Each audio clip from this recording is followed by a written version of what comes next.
you're part of a team! Yeah! Okay.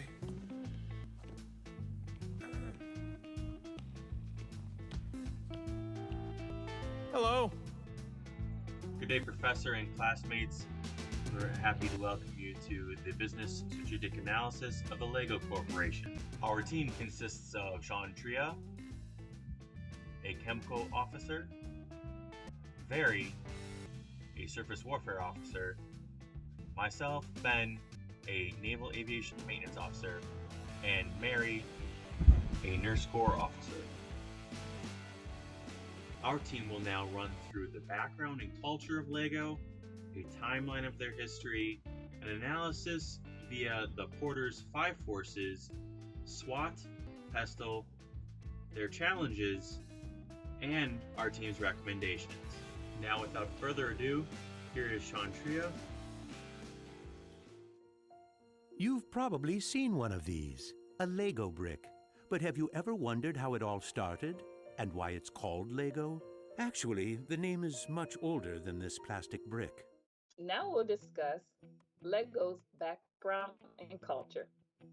In 1932, Lego's founder, Danish carpenter Ole Kurt Christensen's carpentry business closed due to the Great Depression. As a result, Ole created what is now a nearly 90-year-old family business to provide for his wife and children using his carpentry skills. Initially a wooden toy business in 1935, Ole coined his business under the name Leg Godt, meaning play well. Since the founding, LEGO ensured nothing but the highest quality of toys were made for customers. Only the best is good enough. In 1949, following a conference, LEGO started producing the automatic interlocking plastic blocks.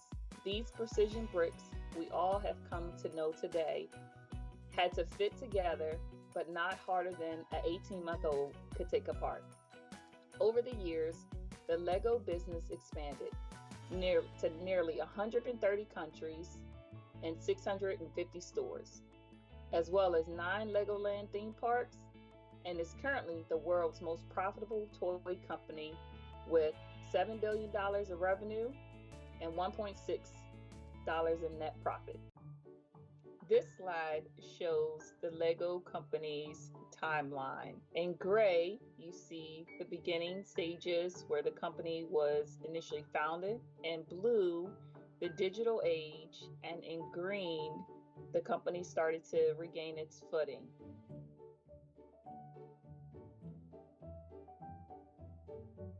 Incredible! Fantastic! I will now be reviewing our analysis on LEGO using the 5 forces model. The 5 forces model assesses the competitive environment surrounding LEGO.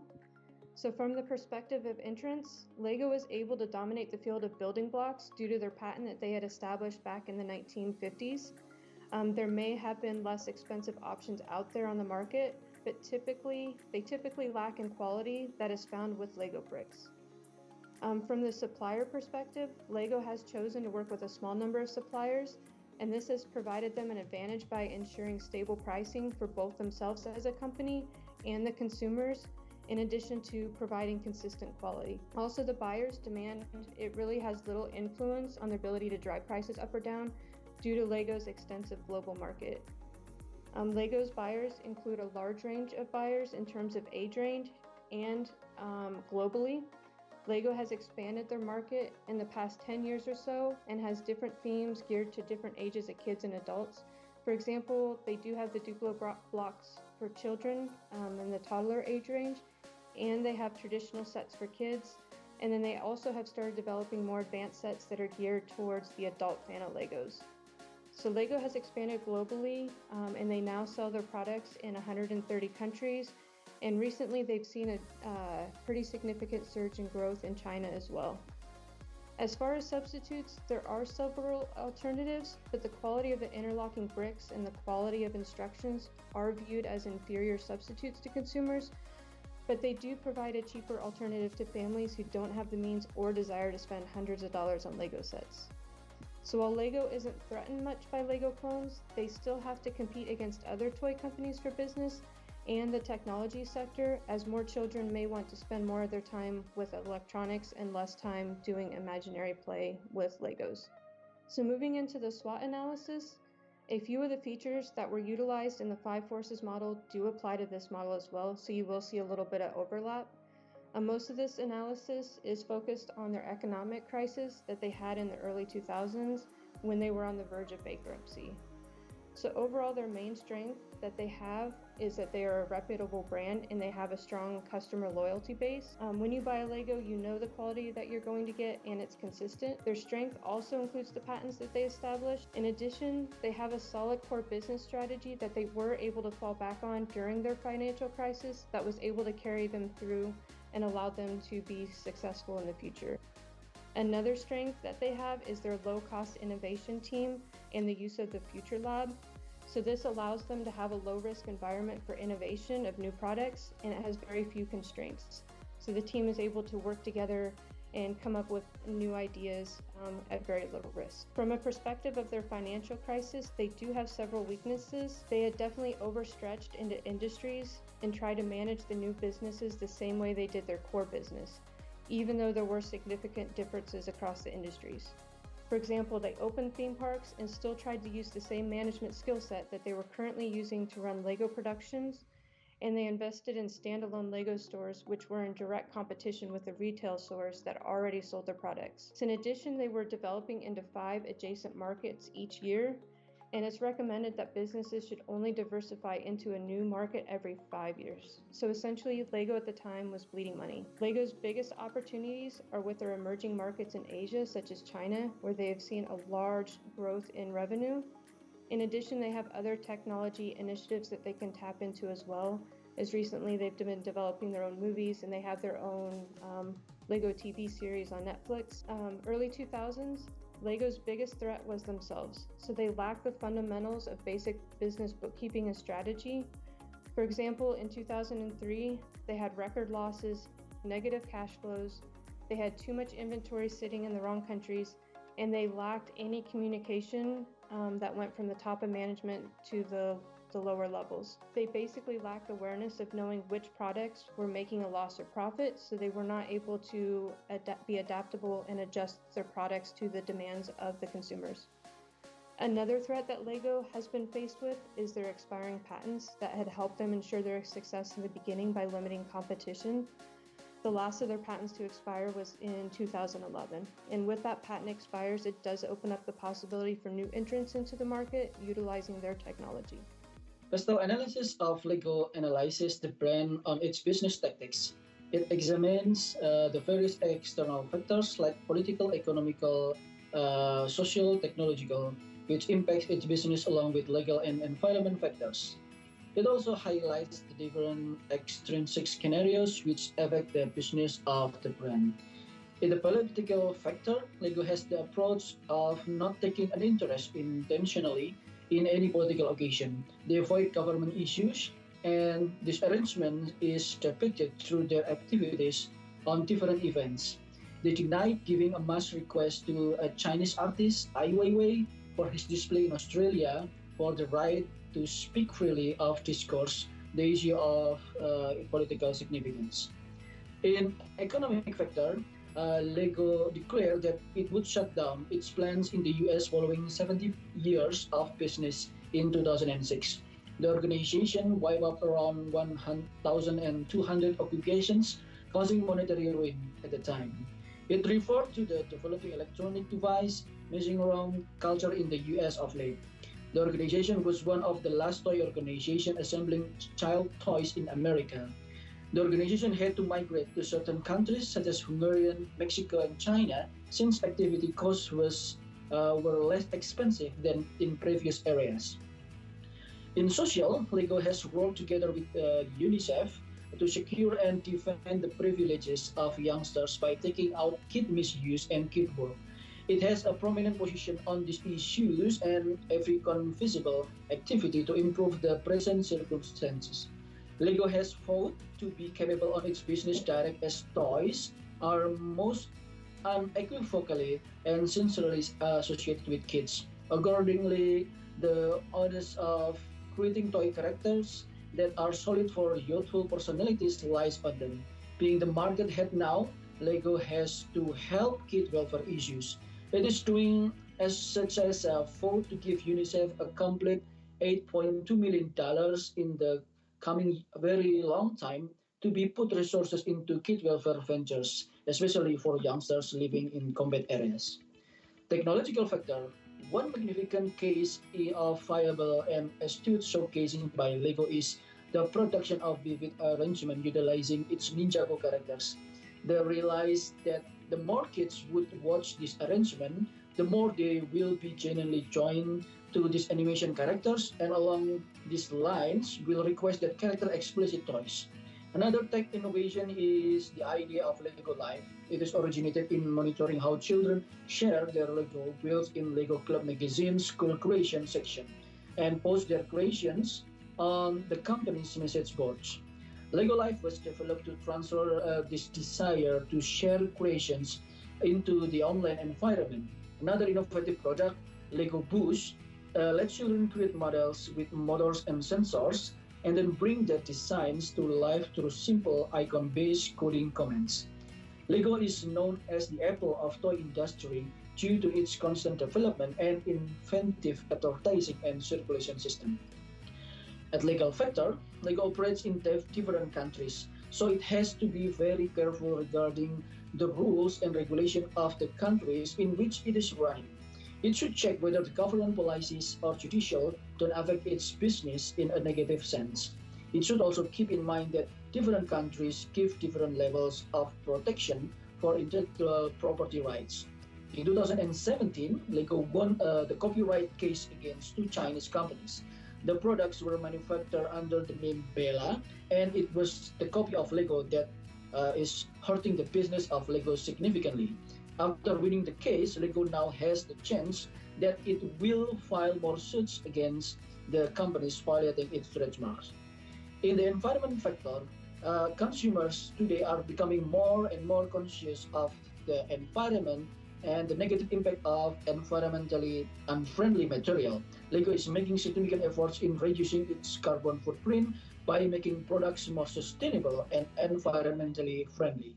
The Lego Group meets its 100% renewable energy target 3 years ago, 3 years of schedule in 2017. It has now set an ambitious target of finding and implementing sustainable alternatives to plastic materials by 2030. Lego is also focusing on being energy efficient while producing Lego bricks, and till now, it has improved its energy efficiency by 12%.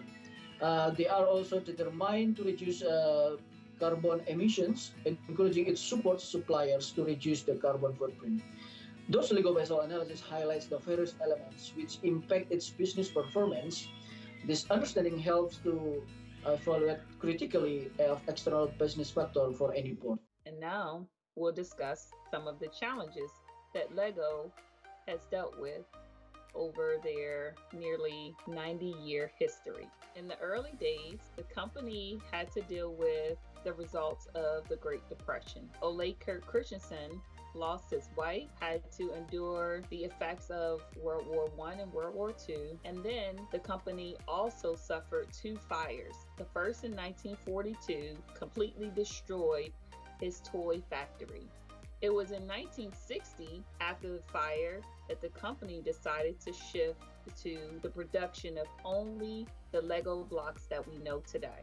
In the early 2000s, when the digital technology began to take rise with video games and cable television, there was a decrease in the popularity of analog toys. In the mid-2000s, the company had to maintain its relevance and heritage, and they asked themselves, why do we exist? Through purposeful examination, they discovered they lost focus by focusing on projects outside of their core business idea. They decided to intentionally delay growth for 3 years and focus on productivity. To build a business model on why do they exist. LEGO's leadership recognized a practice like the Walmart Corporation. The CEO of LEGO decided to walk around and talk to the employees and put emphasis on his interest and investment in the organization. The approach that the Lego Corporation decided to use under the new CEO, who was the first CEO of the corporation outside of the family, was to act your way into a new type of thinking with less talk and more action. They delayed growth for 3 years and focused only on productivity. They closed offices, they shut down activities, and they sold businesses. They began to have candid dialogue with employees and sought feedback and ideas. The CEO's observation at the factories demonstrated the importance of the business from the senior leadership. The company also suffered the effects of not properly accounting for their inventory. The company also recognized they had poor accountability and inventory tracking. They had little availability for vendors, and their production was not optimal. They realized they had two customer bases, children and then adult customers, known as adult fans of Lego, and decided to focus primarily on these two groups. Check this out. So based on what we have delivered on our previous slides, finally we propose a four main recommendation for Lego Group significantly to strengthen their legacy in the toy manufacturing business. First, Lego could sustain core commercial and operational momentum by delivering annual growth. Lego is now almost 100 years old, armed with major experience in the toy industry. We believe that Lego has strong business fundamental and has a survival system that can support the company's operations, especially in difficult times. Experience in the early 2000s has taught them that business development and product innovation are part of the corporate culture. Still, if these sectors undermine the resilience of the core business, further consideration is needed to keep them or hand them over to a more competent third party. Through the positive trend of increasing annual revenue over the past 10 years, Lego is rightfully committed to continuing to work and innovative based on the core business values that have been their competitive advantages so far. Second, they could create an organization of the future by securing strong organizational health. Over the last few decades, Lego's achievements are undoubtedly inseparable from the strength of ideas and strong finances in carrying out its operation. The significant capital owned in human resources, infrastructure, and finance, popularity, intellectual property rights, and innovation in product research and development has led this company to transform from one phase to the next constantly. This strength must, of course, be maintained to continue the legacy of its founders and face increasingly fierce global competition. They must see and create the company's future early to meet the political, economic, social, and cultural changes in the world community. Next, they could expand their global presence by pursuing a global stronghold through three regions of equal proportions. Currently, several market regions have emerged that are being targeted by large companies expected to increase their financial income significantly. In addition, these areas also have abundant resources to support future commodity production processes. If Lego can analyze these potentials and carry out expansion quickly and measurably, then the opportunity to reap enormous profits is very wide open.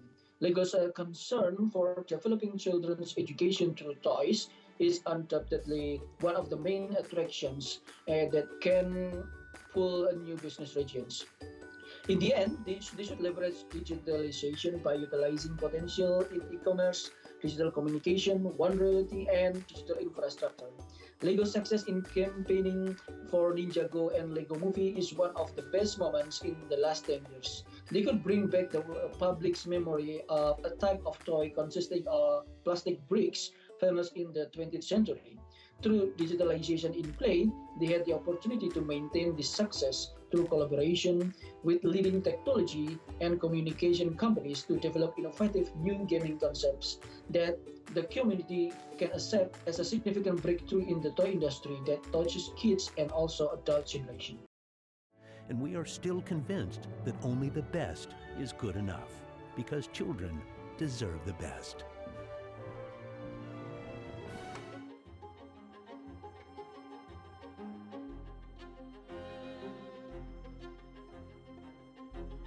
This concludes our presentation on the analysis of LEGO Corporation.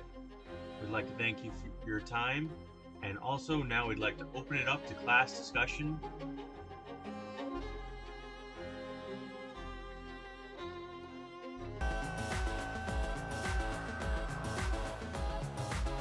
Let's watch that again.